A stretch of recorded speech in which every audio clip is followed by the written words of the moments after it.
All right, good morning, everybody. Welcome to class.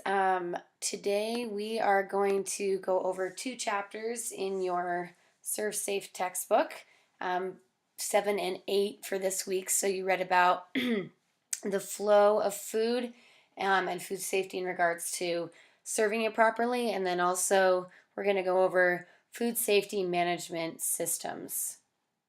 And then I know next week you guys have your second review of chapters, so I hope that that goes well. And if you have any questions or concerns this week or after your review, shoot me an email and I'd be happy to meet with you.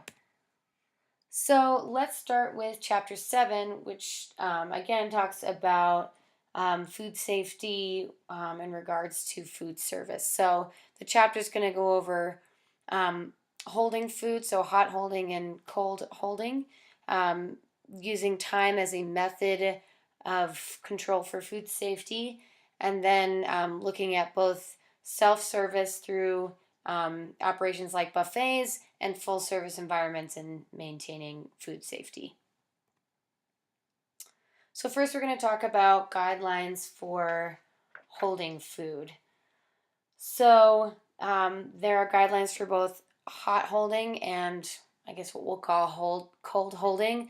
And we have those temperatures that they're just going to nail into your brain um, for the rest of the semester. But the more they nail them in, the easier they will be to remember. So we've got 135 degrees for hot foods and 41 degrees or below for cold foods.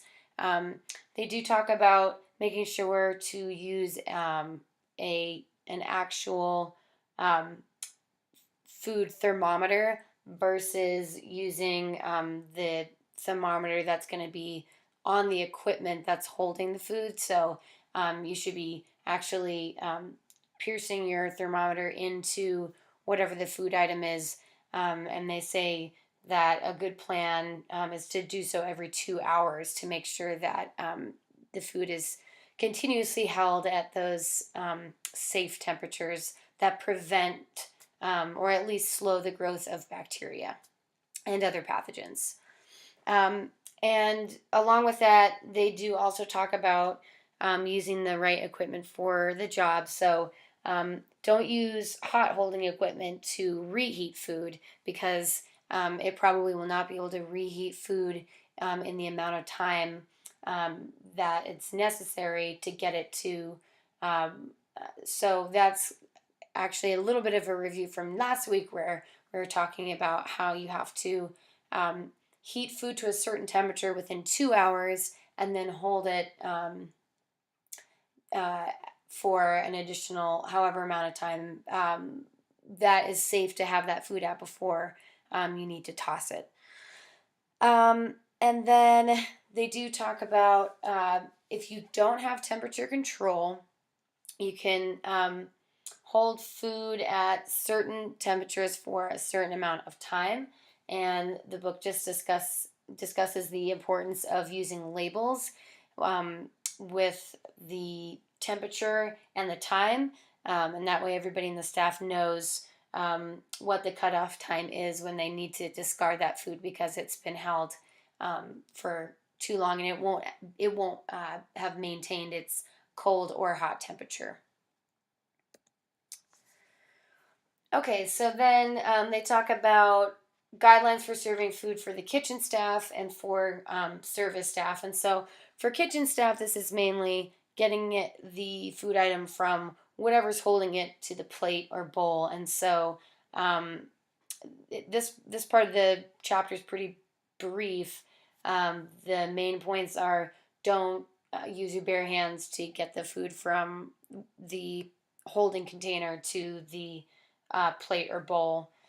So you either have to use gloves or serving utensils, and I guess ideally you use both, and so that way you're not spreading germs because you're using single-use gloves, and you're not you're using one utensil uh, per food item so that you won't be doing any cross contamination. Okay. So then there's a little bit more information as far as the service staff. So ideally, you're not doing what this gentleman is doing in this picture. They talk about on page 7.6, review those images. They have some examples of um, how to properly handle utensils, dishes, and food items. So, an example would be that you always pick up a utensil by its handle and not by the part that's going to be touching food. Um, Avoid bare hand contact with food that's ready to eat. And again, never, they talk about ice, and previously we've talked about never using glass or another cup to scoop ice. And then additionally, don't use bare hands to put ice into a glass, and for obvious reasons. Um, and then they talk briefly on the next page about preset tableware and some criteria to follow for that. And then they also list some specific criteria for reserving food, when to toss it and when it's appropriate. Okay, so this next slide is about self-service. So this is going to be like a buffet line. Um, so they say this is a environment where contamination can occur easily. So we have some physical barriers that protect the food if a customer sneezes or coughs. And then they they talk again about that temperature, again 135 degrees or above, and then 41 degrees Fahrenheit or below. So again, you'll probably always remember those after this semester because we go over it so many times, but it is really important to remember. Um, and they talk about the importance of monitoring. So having somebody on hand who can be watching what's going on, and making sure that, um, for example, a customer, maybe a kid or something, puts their head underneath the sneeze guard, or they're using a dirty utensil to serve and could cause contamination. So obviously, customers aren't thinking about contamination the same way because they're not trained like kitchen staff or service staff. So um, in this chapter 7 and then in chapter 8, they talk about the importance of monitoring a few times. So then they briefly talk about offsite service. So that is if or in the when food is being delivered. So if it's sort of a hot holding delivery, perhaps to a hospital, for example, they have some criteria listed for what's really important to uh, remember and to follow to prevent the growth of pathogens. So, examples like insulating your food containers to prevent leaking or keeping things at the right temperature, making sure the delivery vehicle itself is regularly cleaned. Again, they hit on that temperature, so you can probably recite it with me: 135 or above, or 41 degrees or below. Um, and then making sure that the um, the place where the food is being delivered also has the proper utilities. Safe water and garbage containers are two criteria that they list. And then they just have a really quick section on vending machines. Again, you have to make sure that your vending machine that's going to be serving fresh food items, that those food items are held at the correct temperature. and and then they talk about just a couple other details like making sure you wash and wrap fresh fruit with edible peels, so apples, for example. And you might notice in this image, which I just found on the internet, it doesn't look like the fruit on the third row down. Looks like maybe we have two apples and an orange, so those apples don't look like they're wrapped. So in this situation, that company is probably violating this food safety criteria that is recommended.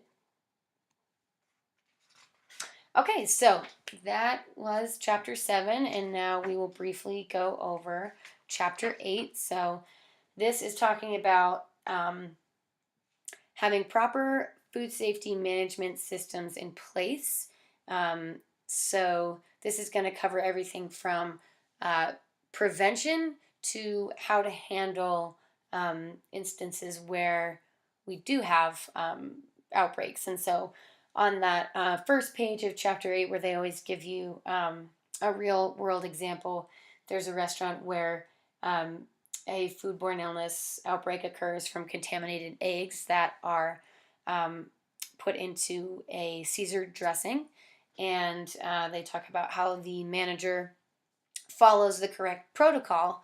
And so then the restaurant doesn't lose their health inspection score because they responded in the right way. And so that's an important measurement to have, safety measurement to have prepared, because things happen.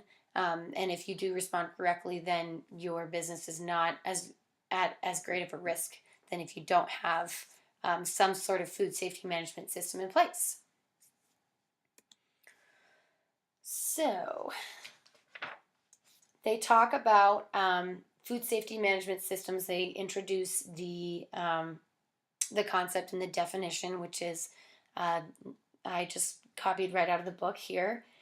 And then they have some examples of programs that every food service operation needs to have. So a personal hygiene program, a food safety training program, a facility design and equipment maintenance program, etc. So they list some other programs on page 8.2 of your book.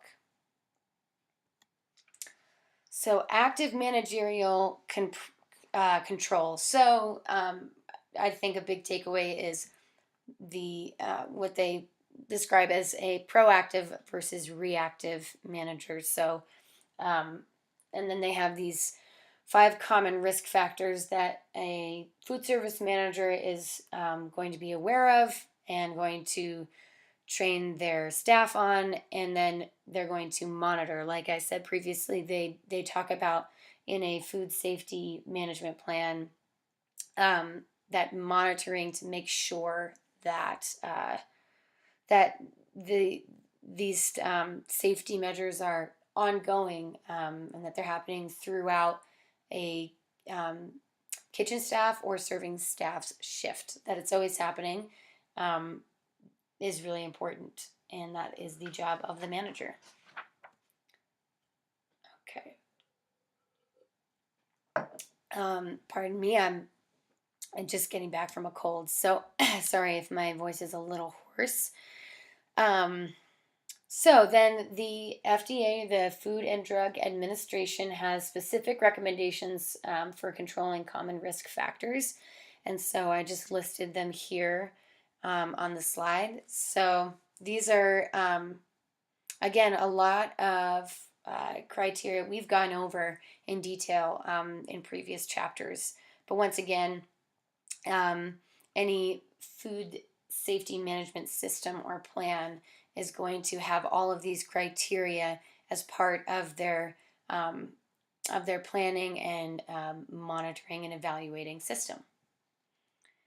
And now we will go over the famous HACCP plan. So this stands for Hazard Analysis Critical Control Point.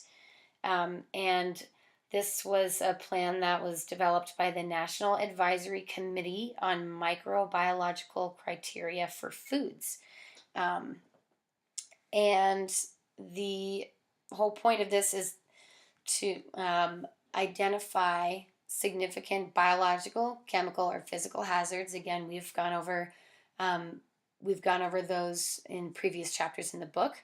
So where those are going to happen at specific points, common points in food service operation, where you know that these are areas where contamination can occur, and then you create a written plan that touches on those specific points and has specific criteria for how to reduce the risk of contamination occurring.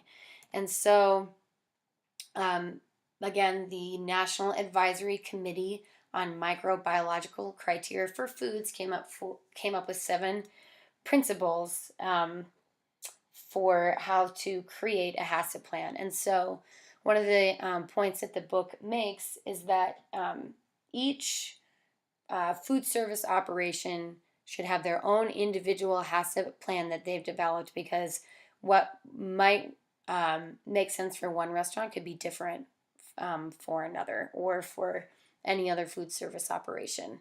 And so, again, important that each food service operation creates their own, and they use these 7 steps to create their plan.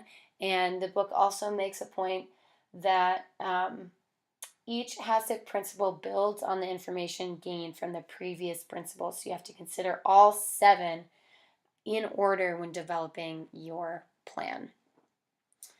So it seems like a tried and true system that works for food service operations.